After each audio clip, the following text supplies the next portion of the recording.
ఈరోజు ఎవరైనా మన మధ్య అటువంటి పరిస్థితి గుండా వెళుతున్న వాళ్ళు ఉన్నారా? ఈరోజు నీ కుటుంబంలో వచ్చిన సమస్య కావచ్చు, నీ శరీరంలో చోటు చేసుకున్న అనారోగ్యం కావచ్చు, నీ ఉద్యోగంలో వచ్చినటువంటి కష్టం కావచ్చు, నీ భర్తను బట్టి కావచ్చు, నీ పిల్లలను బట్టి కావచ్చు. నువ్వు శ్రమ గుండా కష్టం గుండా వెళుతున్నప్పుడు మీ బంధువులు నిన్ను చూసి అనొచ్చు, ప్రభువుని నమ్ముకున్నావు కదే, మరి నీకెందుకు ఈ కష్టం వచ్చింది? ఆ దేవుడు నమ్ముకున్నావు కదా, మరి నీ ఇంట్లోనే ఎందుకు ఇలా జరిగింది? ఎందుకని నీ కుమారుడు చనిపోయాడు? ఎందుకని నీ కుమార్తె చనిపోయింది? ఎందుకని నీ భర్త చనిపోవాల్సి వచ్చింది? ఎందుకని మీ అల్లుడు చనిపోవాల్సి వచ్చింది? ఇలా ప్రశ్నలు వేస్తూ ఉంటారు. అలాగే అతను కూడా ప్రశ్న వేశారు. వాట్ వాజ్ హిస్ రియాక్షన్ ఏమిటి?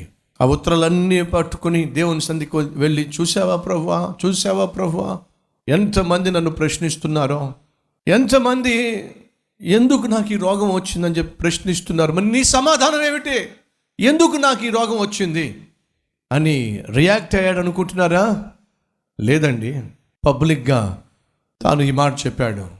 నన్ను అందరూ ప్రశ్నిస్తున్నారు, ఆత్మీయుని కాబట్టి, భక్తుడిని కాబట్టి, దేవుని బిడ్డను కాబట్టి, దేవునికి సాక్షిగా జీవించాను కాబట్టి నాకు ఎయిడ్స్ రోగం వస్తే నీకే ఎందుకు ఎయిడ్స్ రోగం వచ్చిందని అంటున్నారు.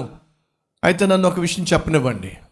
అతను అంటున్నాడు, 5 కోట్ల మంది టెన్నిస్ ఆడతారు, 5 లక్షల మంది శిక్షణ తీసుకుంటారు, 5,000 మంది టోర్నమెంట్స్లో ఆడతారు, 50 మంది వింబుల్డన్కి వస్తారు, 4 సెమీస్కి వస్తారు, 2 ఫైనల్స్కి వస్తారు, ఒక్కడు మాత్రమే కప్పు పట్టుకొని ప్రపంచానికి చూపిస్తాడు, నేను ఛాంపియన్ అని. నేను వింబుల్డన్ ఛాంపియన్గా కప్పు పట్టుకున్నప్పుడు నా దేవుని వైపుకు చూసి, ఎందుకు ప్రభువా 5 కోట్ల మందికి లేని భాగ్యాన్ని నాకే ఇచ్చావు అని నేను అడగనప్పుడు, ఈరోజు నేను వ్యాధి కలిగి బాధపడుతుంటే ఎలా అడగగలను? ఎందుకు ప్రభువా నాకు వ్యాధిని ఇచ్చావు?